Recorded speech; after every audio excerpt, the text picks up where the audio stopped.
Assalamu alaikum wa rahmatullahi wa barakatuh. This is your host Sheikh Zada Mudassir for Speak Up Kashmir.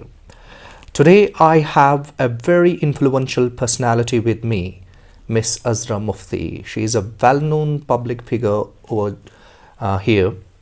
Let me introduce you the author of two novels with Shatter Dreams and Tearful Pages. Speak Up Kashmir, speak with pride.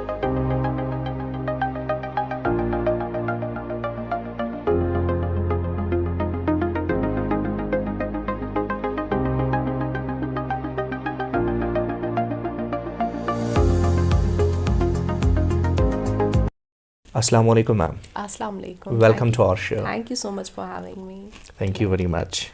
Ma'am, we will just dive deep into your journey of writing. Let me start with the very first question. When was the first time you wanted to be an author? As I always say that I never chose writing chose me. Wow, So I that's remember I was in 4th or 5th standard roughly, I remember. My father, he was confined to bed rest as he suffered from a prolapsed disc. So he used to be bedridden for 2 or 3 months, and I was very much disturbed those days. So what I did, I picked up a pen and wrote a letter to God. And it was very innocent of me at that time Yeah, that is to sure. write a letter to God and seeking help from Him to make my father well again. So I think after that, it really, I received a lot of encouragement from all the people, those who read that letter. They saw that spark of a writer within me. Wow. So, and I believe that I used to read a lot, and after reading, I thought that I should write something, because then ideas overflow into your mind and then Obviously. you diverge from reading to writing. So, I think it was in me, maybe genetic also, because from both parents I have Okay. this these genes in me. Right. So, it was a process of unraveling those mysteries and secrets within me, and it all happened accidentally. It was not planned. I had never planned to be a writer, an author, or published author for that sake. But yeah, life had this in store for me, and I'm very blessed to have these things. You just said that you have become an accidental author, but now I think you cherish everything about writing, right? True, that's true. That's true. Okay, how long did it take you to write the first book? I think it's Shatter Dreams, right? Tearful Pages was my first Tearful book. Pages, Yes, right, yeah. it's basically a collection of stories about females who have faced some kind of issue in their life. So I think it was an outcome of all the experiences since my childhood, because the Right. stories that I have mentioned, it's not that it's fiction. The stories, they are totally based on facts. So I think that those stories were somewhere deep in chambers of my heart, and then I just had to vent it out. So for me, the writing process took 2 or 3 years, but then the experiences, it was a lifetime of experiences that I vented out. Okay, that sounded really very great, and we would like to know as well that which book, in Shattered Dreams and Tearful Pages, which is very closer to your heart.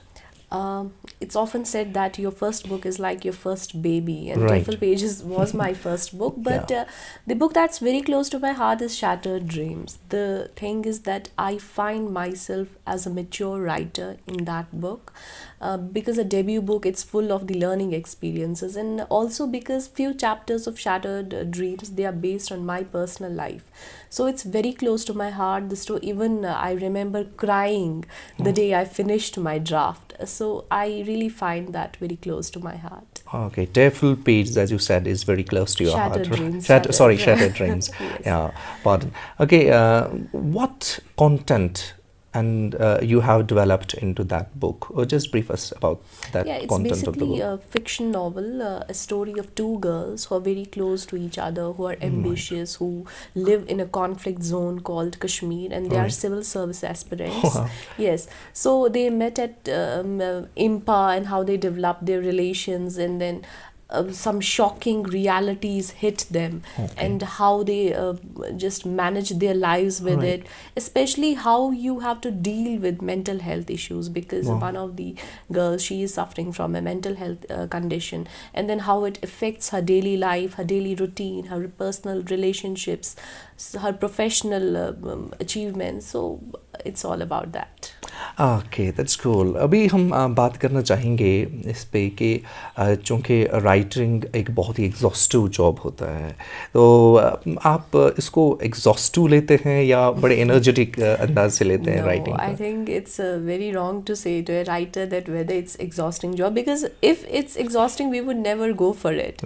It's an artistic thing. You Yeah. just for me, It's a general perception. Yes, People I believe always that. say writing is a therapy for me.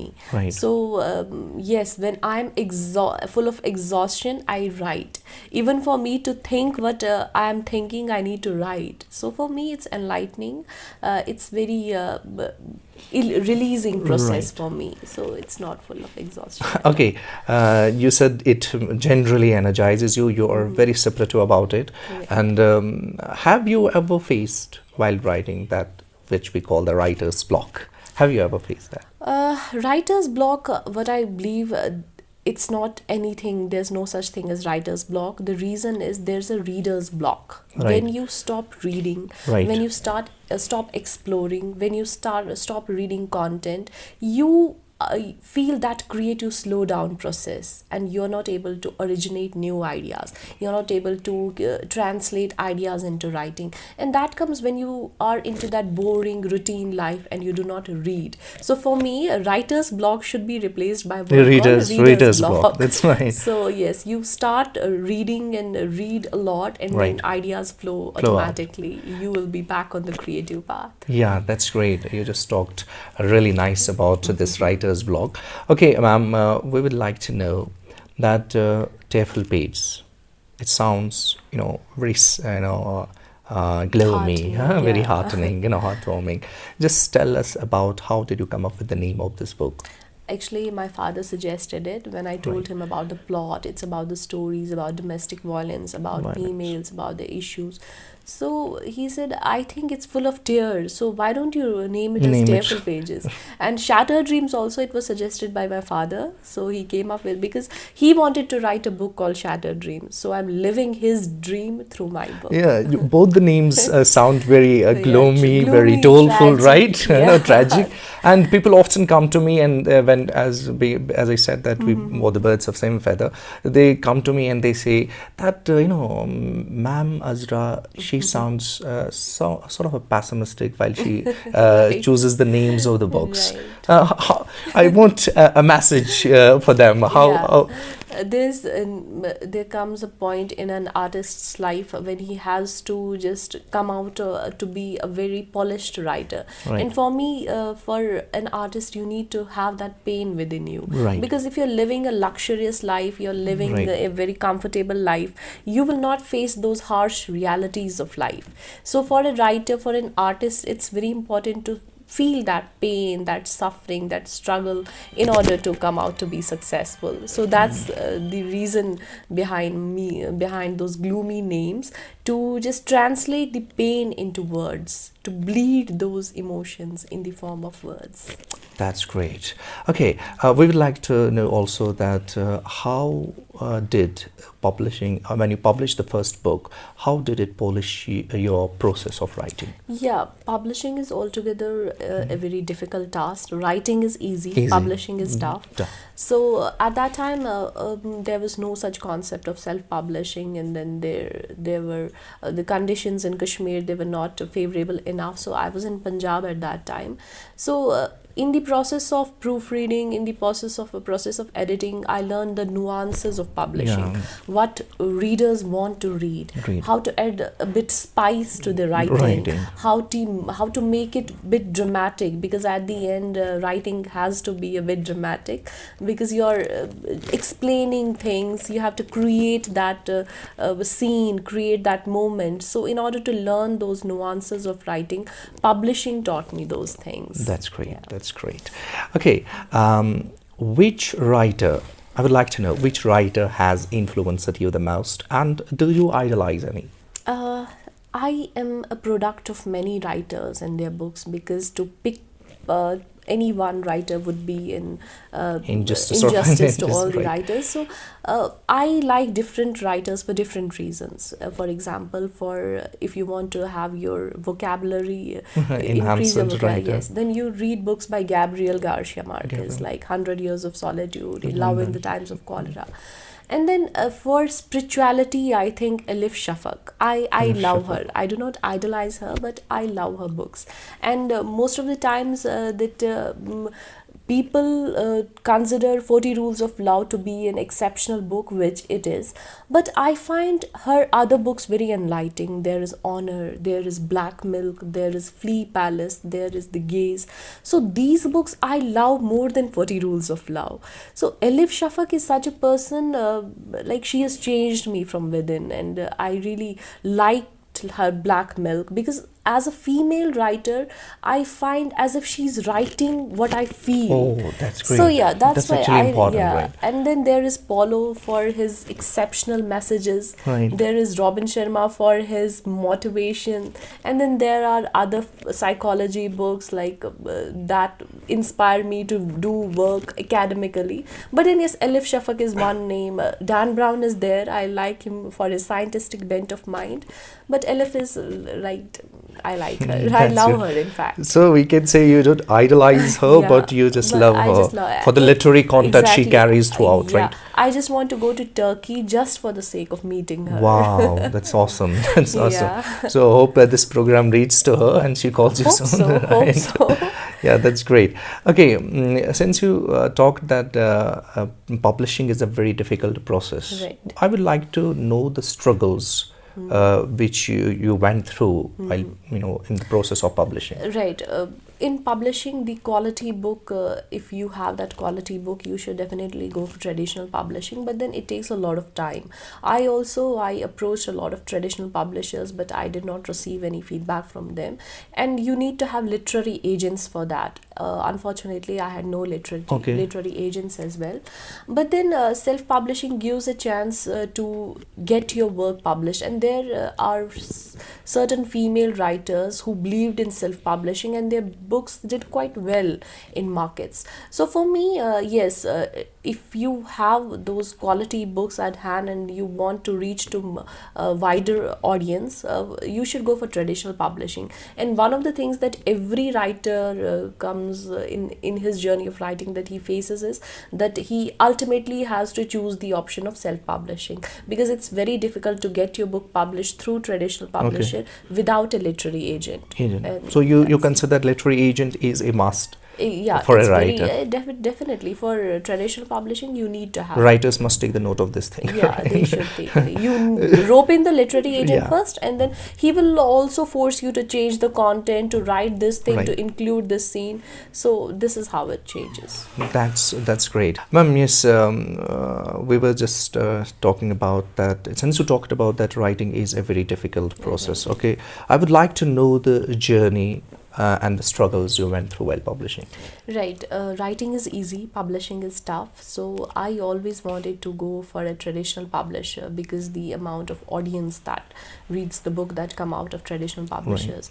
But then it's a very draining task, because without the help of literary agent, you cannot get your book published through a traditional publisher. So, but then there are some notable writers who have come up with books through self-publishing, and they have earned good respect in the publishing market. But yes, I want to suggest here that all the budding writers who are coming up with their books, there is no hurry in publishing. You Right. take your time, but then rope in a literary agent and then go for traditional publishing. A lot of hurdles will come, but then if you have quality work at your hand, definitely somebody will select it. Yeah, that's great. Or you believe that literary agent is a must in the process of Definitely, writing, definitely. and writers must take the note of it. Yeah, that's great. Okay, now let's talk about the spirit of a writer. Right. I think there can be no writer without putting his spiritual aura in that. How do you feel that writing is very spiritual for you?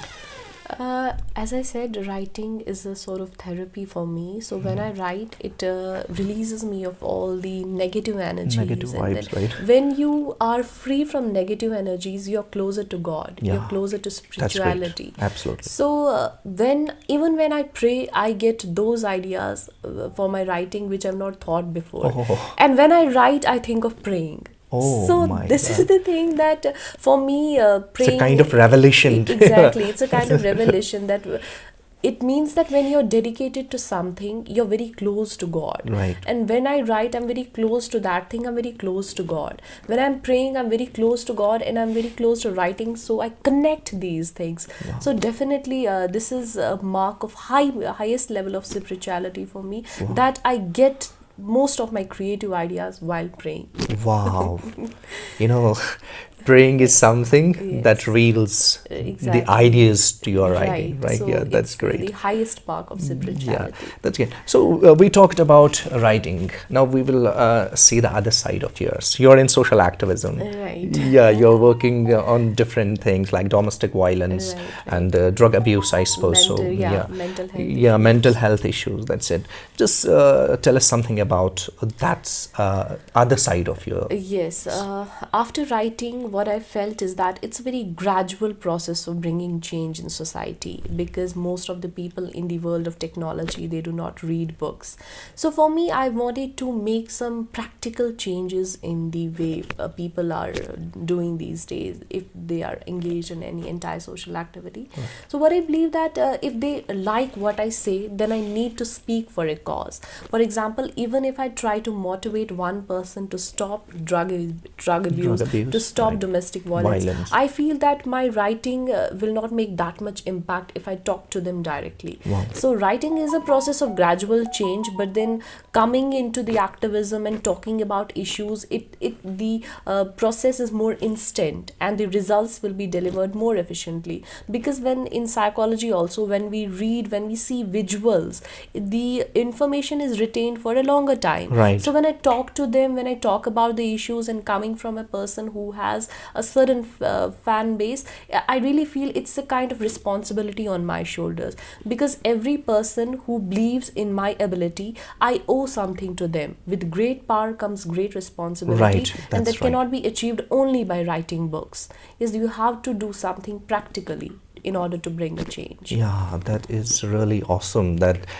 besides being a writer, you want to you want to connect with the actual people. Because I feel that I am a writer, but there is certainly some responsibility in it, because Allah Ta'ala ने अगर कोई मयार दिया है आपको, वो बिला वजह नहीं दिया है. So there has to be an responsibility with that, and you need to deliver that responsibility. As a writer, you when you get into the social activism, you get to know the psychology of the people. You get to know the different mind faculty of the people, and that offers a sort of content to your novel writing, right? And that is also a very positive thing about involving yourself into activism. That's good. And domestic violence is some issue that is actually gaining spark over here, and it has broken the spine of many families, right? I would like to know from your experiences, how do you deal with this situation? So as I told you, that writing requires a lot of experience, and that experience comes from dealing with people who have different kinds of mindset. So for me, when I talk and interview the victims, or I go to the people who have suffered some kind of tragedy, a few days back I went to a center that deals with people who have autism. So I could not control my tears, and I think I received a lot of material for my writing. So it's very important, in order to write, you need to actually connect with that at the ground level. For example, if I'm writing about domestic violence, I need to meet the people who are doing domestic violence and the victims as well. So for writing, definitely there has to be a strong base of experience, and that comes when you're socially involved with a number socially of in touch with the people, with the people who are in those crimes and the people who are the victims of those crimes. So that's very important, to harness your writing skills. Yeah, exactly. Okay, drug abuse. Right. that is creating rebels in our society, especially in Kashmir. Yeah, especially not in only Kashmir. Males, but females. Females, are and that is a sort of nuisance for us. Exactly. Right, and that as a parent, it's an embarrassing for a parent when he perceives that his daughter is involved into this Involved in abuse. these kind Right. of abuse. How have you adjusted yourselves with the audience who were actually involved in it? Did you go for any program for this? Yes, there have been a number of programs, but unfortunately, I even conveyed it to them that the program should not only be for the people who want to deliver a speech. You should include the person who are involved in some sort of drug abuse. But unfortunately, the people who are using drugs or who are the victims of substance abuse, they do not come out openly, right? So it's very difficult to get to them, to know their stories, and even if they are victims, they won't tell you about your that part. So unfortunately, those stories are hidden. But I wish that there comes a time when we have these open centers, rehab centers, where victims are brought in contact with counselors, and we get to know their stories at the deeper level. But right now, it's very difficult. Some of the people who are into drug abuse, I have contacted with them, but they appear to be normal. There is this one phase of their, one side of theirs, that we are not able to look into deep. Right. And then I tried at my what I tried at my level best to talk to them and make them come out of that thing. But then ultimately they won't do it because they are into addiction. Right. And until and unless, without the help of counselors, and it's very difficult. You just make them understand, they go out and they will start abusing again. So it's a very sorry state of affairs when you talk about drug abuse. Yeah, that's absolutely, you put it perfectly, you summed it very perfectly. And before we take the leave of the audience, I want you to give a very positive message for the budding authors there who are watching us right now. Those of you who are watching us right now and you are a writer and you want to be an author, my only suggestion is that do not jump into publishing. Yeah. Go for traditional publishing instead of self-publishing. Very important for you is to read a lot, and then write about the things you're very confident about. The genre you like, whether it's fiction, whether it's non-fiction, whether it's science fiction. So you just identify the genre you like to read, you like to write, and then work on that particular genre. Right. It's not that you will jump to dystopia, you will jump to that fiction, you will jump into historical fiction. So it's very important to develop an interest and write in one particular field. First, read about writing, read about publishing, read your favorite authors, read the bestsellers, read a number of historical classics, and then only think about writing. And after you write something, get it, you need to just get it checked again and again. You need to proofread it, you need to edit it, and then only think about publishing. Because I have seen a lot of publishers, a lot of writers, but less amount of readers. And there are people who do not even know the difference between what is fiction, what's non-fiction. So it's very important to just work on yourself and then only get into the writing or the publishing field. That's quite right. And these words should come as the blessing for the budding authors, because these words come directly from the mouth of a very influential writer who have actually made her mark in the domain of writing. Ma'am, it was an absolute honor to speak to you. Thank you very much for your time. Thank you very much. We have a small present for you. Thank you so much. दोनों moment to be और वो भी. It's been a blessing to have someone who is from the same background and then interviewing me. It's like a like-minded experience that we have. I was really overwhelmed hosting you, and honest love for you. Thank you. This is a token of love. Thank you so much. Thank you so much. And this is a small hamper for our side. So much. Thank you very much. Blessed. Thank you. Thank you so much. Thank you for watching our show, and I hope that you would have got lots of idea about writing, and that is all from us. Thank you very much.